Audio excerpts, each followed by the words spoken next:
Fleetwood is not a big place. Perched on the Lancashire coast where the River Wyre meets the Irish Sea, it is a town of terraced streets, fishing heritage, and the kind of tight-knit neighbourhoods where everybody claims to know everybody else's business. It is exactly the kind of town where a killing feels impossible, right up until the moment it isn't. In the small hours of October 10th, 2019, that illusion ended on Bold Street. A 55-year-old man was found unresponsive inside a property there. Emergency services arrived within minutes. It was already too late.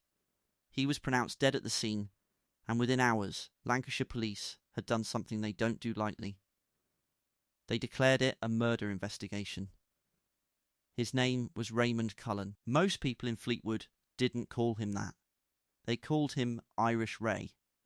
Every case like this one begins with a victim, and every documentary about a case like this one owes that victim more than a passing mention before the forensic details take over. So before the blood spatter, before the timeline, before the interrogation room, this is who Raymond Cullen was. Friends and neighbours described a man who was generous almost to a fault. He was known locally for donating to charity when he had little to spare himself, and for showing up for people who needed help even when it cost him something to do it.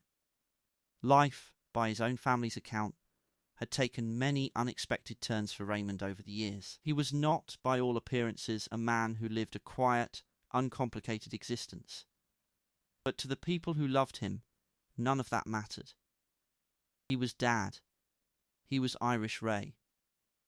He had, in his daughter's words, a massive heart. That heart stopped beating on Bold Street, in a house that should have been just another address in a town full of them. When his family spoke publicly, on the day of his funeral, grief cut through every sentence. This is by far the hardest, most soul-destroying thing to happen to our family, they said. It is unfair that you were taken from us in this way. As a family, we are utterly heartbroken. They spoke of a man who raised his children to be strong, confident individuals. They spoke of grandchildren who would come to know him only through the memories of others. And they spoke with a kind of aching resignation of finding comfort in the idea that he was now at peace. For investigators, though, peace was not on the agenda. Somebody had taken Raymond Cullen's life, and Lancashire police intended to find out who. Detectives who specialise in violent crime will tell you that a crime scene talks, if you know how to listen. The property on Bold Street had a story to tell, and senior investigating officers assigned to the case began piecing it together almost immediately. A post-mortem examination was carried out in the days following Raymond's death. The finding was unambiguous in its brutality. He had died as a result of head injuries. This was not an overdose. This was not a fall down a flight of stairs dressed up to look like something else. This was blunt force trauma, inflicted by another person in a residential property in the middle of the night. For forensic investigators, a finding like that reshapes the entire inquiry. It means physical evidence. The kind that doesn't lie, doesn't change its story under pressure, and doesn't have a reason to protect anyone. Head trauma of this severity leaves traces on surfaces, on clothing, on the hands and belongings of whoever was responsible. It was now a matter of finding those traces and following them to their source. Uniformed officers began the unglamorous, essential work of house-to-house inquiries up and down Bold Street and the surrounding streets, asking the questions that always get asked in the aftermath of violence. Did you hear anything? Did you see anyone come or go? Was there shouting? A car? A door slamming in the night? At the same time, forensic teams worked the scene itself, cataloguing, photographing, swabbing, searching for anything that could place a second person inside that house at the time Raymond Cullen died. It didn't take long for that work to point somewhere specific. To understand why investigators moved as quickly and as confidently as they did in a case like this, it helps to understand what a forensic pathologist is actually doing when they examine a body like Raymond's, and why the phrase died as a result of head injuries is not the end of an investigation, but the beginning of one. Pathologists distinguish between cause of death and manner of death.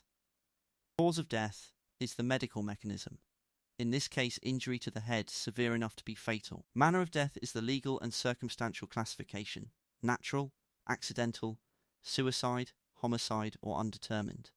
A finding of blunt force head trauma in a residential property, with no history of a fall or accident to explain it, points a pathologist and the detectives working alongside them firmly toward one manner.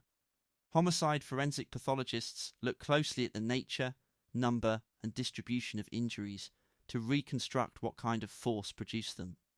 A single fall tends to produce a very different injury profile than a sustained assault. Different locations on the skull, different patterns of bruising and fracture, different soft tissue damage. Investigators use these distinctions to rule out accidental explanations and to start forming a picture of how an assault likely unfolded. Body temperature, rigor mortis, and lividity, the settling of blood after the heart stops, all give pathologists a window for when death occurred. That window becomes the spine of the entire investigation. Every witness account, every phone record, every account of who was where and when gets measured against it. Violent contact between two people almost always leaves a two-way exchange of material. A principal forensic scientist sometimes traced back to the work of the French criminologist Edmond Lecard in the early 20th century, often summarized as every contact leaves a trace.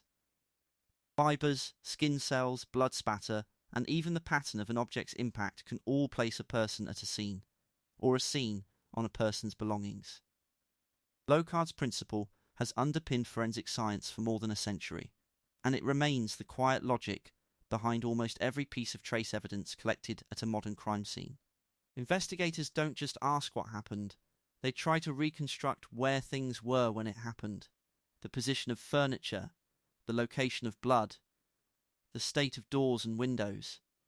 This kind of reconstruction is often what allows detectives to know, fairly quickly, whether they're dealing with an intruder, a stranger attack, or, as in cases like this one, someone already known to the victim. None of this happens in isolation. It is a collaboration between forensic pathologists, crime scene investigators, and detectives, each handing off findings to the others until a coherent, evidenced account of the night in question begins to take shape. Within a short window of the discovery of Raymond's body, Lancashire police confirmed that two people, a 45-year-old woman and a 36-year-old man, both local to the town, had been arrested on suspicion of murder and taken into custody. For a true crime program, this is often where the pacing shifts, where the question of who starts to solidify, and the story stops being only about a victim and starts being about the people who took a life from him. Investigators were not dealing with strangers passing through town. They were dealing with people from Raymond's own community. Both were residents of Victoria Street, a matter of streets away from where Raymond was found. In the language of detective work, this is sometimes called proximity. When a victim and a suspect share a postcode, a pub, a social circle, a small town's worth of overlapping lives, investigators know the answers they need are usually close by, not far away. It is a pattern seen again and again in cases exactly like this one. Violence that erupts not out of nowhere, but out of relationships that had already frayed long before the fatal night. The identities behind those initial arrests would in time become central to the case. Tracy Fielding, then 45, and David Carney, then 37. Both were charged with murder as the investigation progressed, and both would ultimately stand at the centre of a case that took over a year to reach its conclusion in court. What separates a suspicion from a conviction is evidence, and in the months following Raymond Cullen's death, Lancashire Police and the Crown Prosecution Service set about building exactly that. Cases like this one typically rest on a convergence of several evidentiary streams, and while the full evidential picture in this particular investigation was presented in court rather than exhaustively detailed in public reporting, the broad architecture of an investigation like this is well understood by forensic professionals and viewers of programs like this one alike. Physical and forensic evidence sits at the centre. The post-mortem findings establish cause of death, head injuries, which in turn shaped what investigators searched for at the scene: blood transfer, potential weapon residue, and any physical evidence linking the accused to the location and moment of the assault. Toxicology and pathology matter too. Post-mortem examinations in cases of this nature typically also examine broader context: alcohol, drugs, injuries beyond the immediate cause of death, all of which can inform not just what happened, but how and in what sequence. Digital and testimonial evidence rounds out a modern investigation. Cases of violent crime routinely draw on phone records, CCTV where available, and witness accounts from neighbours and associates. In a close-knit town like Fleetwood, investigators often find that word travels fast, and so eventually does information. And perhaps most critically in cases like this one, investigators look hard at the relationship history between victim and accused. Was there a history of conflict? Debt? A falling out? The very nature of how this case unfolded: two people known to Raymond, arrested within his own immediate neighbourhood, pointed investigators toward exactly this kind of relational history, rather than a random or opportunistic attack. Over the course of the investigation, the picture prosecutors assembled was compelling enough, and the evidence weighty enough, that both defendants ultimately entered pleas rather than contest every element of the case before a jury at trial. More than a year after Raymond Cullen's death, the case reached its conclusion at Preston Crown Court. David Carney, by then 38, pleaded guilty to the murder of Raymond Cullen.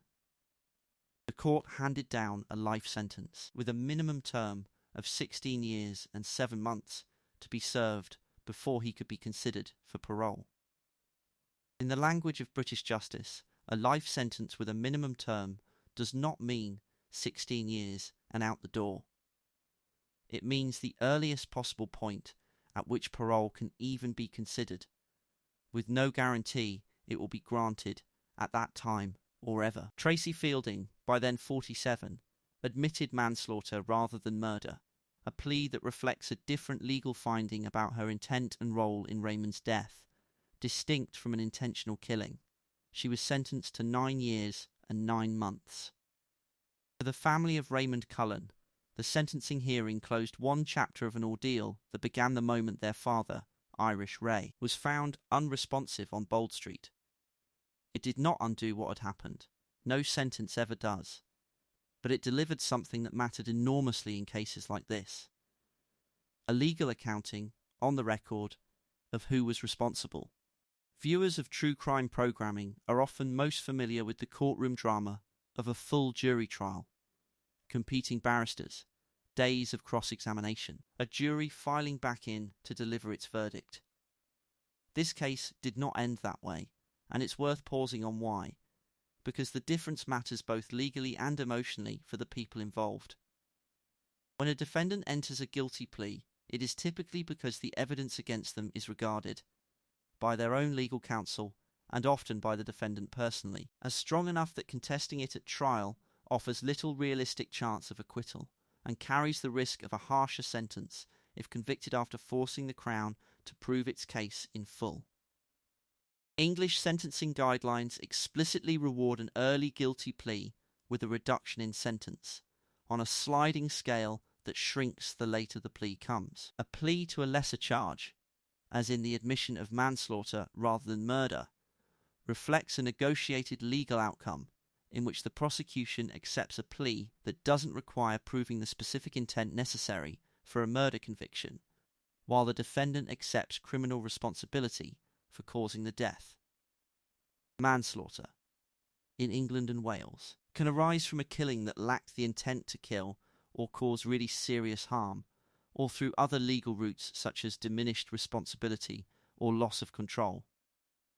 The exact basis in any individual case is a matter that would have been argued and accepted at the plea hearing itself. For families of victims, the arrival of a plea rather than a trial is often described as a double-edged outcome. It spares them the additional trauma of a lengthy trial and the uncertainty of a jury verdict, but it can also mean the full evidential picture of what happened is never aired in open court in the way a contested trial would require. What the public record shows in this case is the outcome that both sides ultimately accepted: a murder conviction for David Carney and a manslaughter conviction for Tracy Fielding, with sentences reflecting the court's assessment of each of their respective roles and culpability. Cases like Raymond Cullen's rarely make national headlines for long, in part because, as grim as this is to say, they are not statistically unusual. Home Office and Office for National Statistics data on homicide in England and Wales has for years pointed to the same underlying pattern. The majority of homicide victims are killed by someone they know, not by a stranger. Domestic settings, existing relationships, and small overlapping social circles feature again and again in the case files that make up national homicide statistics. That pattern is precisely why programs in this genre exist. It isn't simply that the details of a case are shocking, it's that the mechanics of how ordinary relationships curdle into violence, and how forensic science and police work reconstruct that process after the fact, offer something instructive, a way of understanding how these things actually happen, stripped of sensationalism. It helps too to understand a little of where modern forensic science actually comes from. The discipline as we know it today is relatively young. In Britain, its modern foundations are often traced to pioneering pathologists in the early 20th century, most famously Bernard Spilsbury, whose courtroom testimony in a string of high-profile early 20th century murder cases helped establish forensic pathology as a credible, persuasive form of evidence in British courts. Over the following century, the discipline expanded far beyond the autopsy table. Fingerprint analysis became routine by the mid-20th century. Blood typing gave way to DNA profiling in the 1980s, a revolution that transformed cold cases and contested prosecutions alike. Digital forensics, the analysis of phones, computers, and network devices, has in the last 2 decades become just as central to a modern investigation as anything found under a microscope. Each of these tools exists for the same underlying reason: to convert the chaos of a violent act into something a court can weigh, test, and ultimately rely upon. A body tells a story through injury patterns and toxicology. A scene tells a story through blood spatter and trace transfer. A phone tells a story through call records and location data. And a jury, or in cases like this one, a sentencing judge, has to be given a version of that story solid enough to withstand scrutiny before anyone can be deprived of their liberty on the strength of it. It's a shape true crime viewers will recognise from case after case in this series, and one that, uncomfortably, keeps recurring because it reflects something true about how most violent death actually happens, not the stranger danger narrative that popular imagination tends to reach for first. Every case featured in a series like this one follows a shape that long-time viewers will recognise, even if they couldn't name it outright, and it's worth pulling back the curtain on that structure, because it explains why cases like Raymond Cullen's resonate the way they do. There is the human cold open. Before the crime, the victim. A name, a nickname, a detail that makes someone real rather than a case file.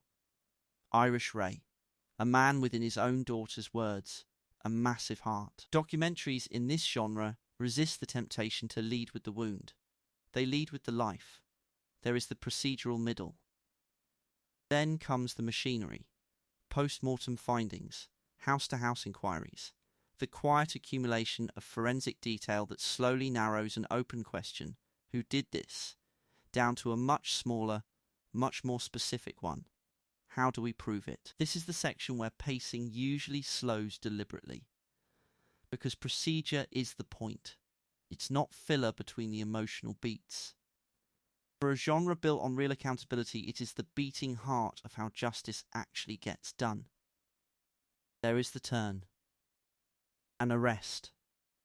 A name. The moment a case stops being about an unknown assailant and starts being about specific people with specific relationships to the victim. Proximity, history, motive, opportunity. There is the reckoning. Sentencing. Not always a trial verdict.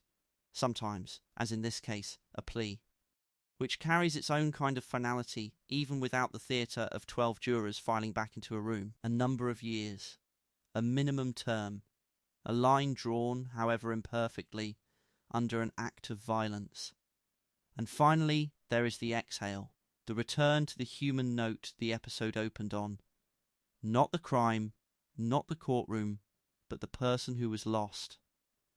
Because that, ultimately, is what separates this kind of storytelling from mere spectacle. The forensic detail exists in service of the person, not the other way around. Raymond Cullen's case follows that shape precisely, because it is, in the end, the shape of how these things actually happen, and how the system actually responds to them. An ordinary town, an ordinary street, an extraordinary rupture, and then the long, unglamorous, essential work of setting the record straight. Bold Street, Fleetwood, looks today much as it did before October 2019. Terraced houses. A quiet stretch of a small coastal town. Nothing marks it as the site of anything extraordinary, because to the people who live there, it isn't extraordinary. It's just home. But for one family, it will always be the last place their father was alive. For a jury, a judge, and a team of investigators who spent more than a year turning grief into evidence and evidence into justice, it will always be the place where the case began. And for anyone watching a program like this one, it stands as one more entry in a long, sober catalogue of the same hard truth, told 1,000 different ways. Most violence isn't committed by strangers in the dark. It's committed by people we already know, in the places we already call home. Raymond Cullen was 55 years old. He is remembered, by those who knew him best, simply as Dad. It's worth spending a little more time on what actually happens between an arrest on suspicion of murder and a sentencing hearing more than a year later, because that gap, the part of a case that rarely makes for dramatic television, is where the vast majority of the real work takes place. An arrest on suspicion of murder gives police a limited window, typically 24 hours in the first instance, extendable with the authorization of a senior officer or a magistrate, to question a suspect and gather enough evidence either to charge them or release them. In cases involving a death with unclear circumstances, that window is often extended to its legal maximum, because the forensic and pathological findings that justify a charge simply take time to produce. A post-mortem examination, toxicology results, forensic analysis of trace evidence recovered from a scene, none of these happen instantly. And a charging decision of this magnitude is not one that police or the Crown Prosecution Service take lightly. Once a charge is laid, a defendant appears first before a magistrate's court, largely as a procedural formality, before the case is sent up to the Crown Court, which has jurisdiction over the most serious offences, including murder. From there, a case typically proceeds through a series of preliminary hearings, plea and trial preparation hearings, disclosure of evidence between prosecution and defence, and, in many cases, ongoing negotiation about what a defendant is prepared to plead to and what the Crown is prepared to accept.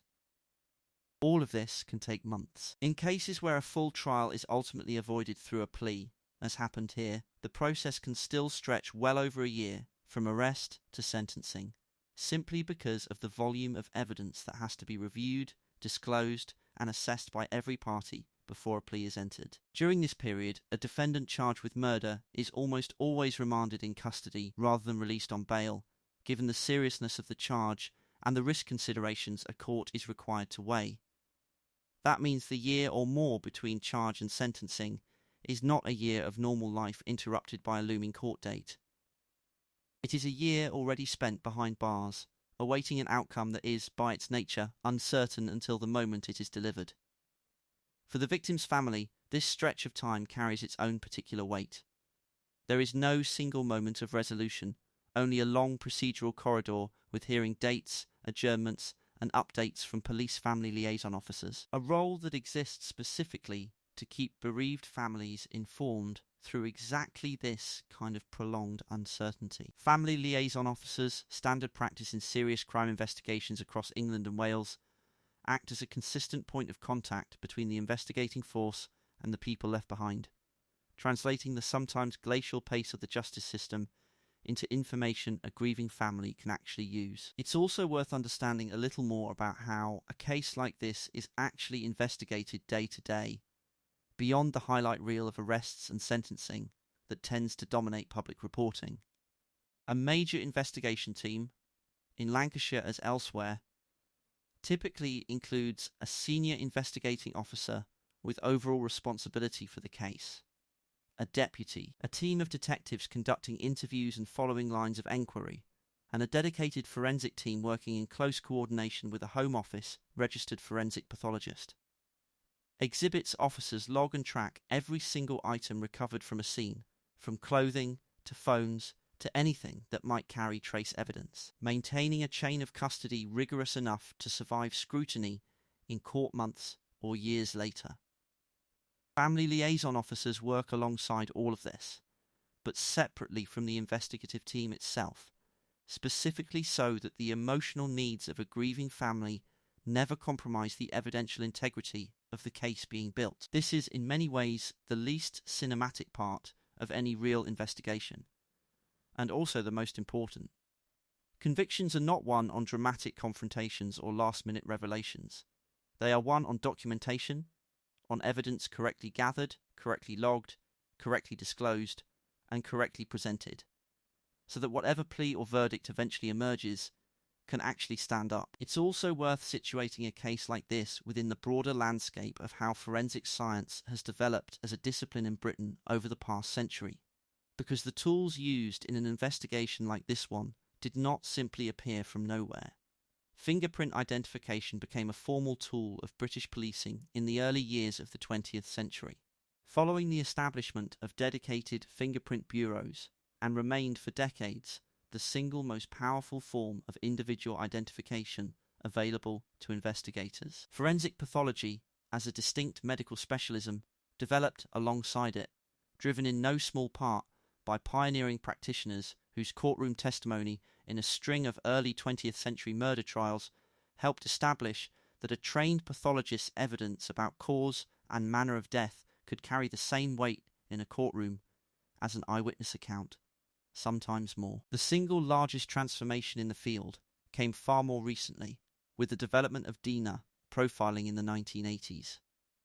What began as a laboratory technique used to resolve an immigration dispute was, within a few short years, applied to a criminal case for the first time, ultimately helping to convict a killer while also exonerating a wrongly suspected man in the same investigation. A case still cited today as a landmark demonstration of how forensic science can protect the innocent as reliably as it can convict the guilty. DNA evidence transformed the resolution of both current and long unsolved cold cases, allowing investigators to revisit crime scene material collected decades earlier and, in some instances, secure convictions long after a case had gone cold. Digital forensics represents the most recent major expansion of the field. Where a case several decades ago might have relied almost entirely on physical trace evidence and witness testimony, a modern investigation routinely draws on mobile phone location data, call and message records, CCTV footage from an ever-expanding network of cameras, and digital financial records, all of which can corroborate or contradict an account of where someone was and what they were doing at a given time. In a small town like Fleetwood, this kind of digital footprint, however modest compared to a major city, still gives investigators tools that simply didn't exist a generation ago. All of this exists in service of a single, simple goal: converting an act of violence, witnessed by no one but the people involved, into an evidenced account solid enough that a court, a jury, or in this case, a sentencing judge, can rely on it to determine what actually happened and who is responsible. That is the quiet, unglamorous machinery behind every documentary in this genre, and it is the machinery that, in the case of Raymond Cullen, ultimately delivered a murder conviction for one defendant and a manslaughter conviction for another, more than a year after a 55-year-old man, known to his neighbours as Irish Ray, was found unresponsive in a house on Bold Street. There is one more thing worth saying about why cases like this one keep finding an audience, decade after decade, format after format. From newspaper crime pages to radio bulletins to the true crime documentaries and podcasts that dominate so much of today's media landscape. It isn't morbid curiosity alone, though that plays its part. It's something closer to a need for order. A sudden, violent death disrupts the basic assumption most people carry through ordinary life, that home is safe, that neighbours are known, that the people around you are, broadly, who they appear to be. A case like this one, methodically investigated, evidenced, and resolved in a courtroom, offers a kind of counterweight to that disruption. Not comfort, exactly, but structure. A demonstration that even when the worst thing imaginable happens in the quietest imaginable place, there is a process, however slow, however imperfect, capable of establishing what happened and holding someone accountable for it. That is ultimately what a case like the death of Raymond Cullen represents, stripped of everything but its essential elements. A man, well liked in his community, killed in his own town by people he knew. An investigation that moved with real urgency from the discovery of his body to the arrest of 2 suspects. A year and more of painstaking evidential work, post-mortem findings, forensic analysis, disclosure and negotiation, conducted almost entirely out of public view. And, finally, a conclusion delivered not through the drama of a jury trial, but through the quieter, no less significant mechanism of accepted pleas. A murder conviction for one defendant, and a manslaughter conviction for the other, each carrying a sentence handed down by a judge who had reviewed every piece of that evidential record before deciding what justice, in this particular case, actually required. None of it undoes what happened on Bold Street in October of 2019. No sentence, however long, restores what a family lost.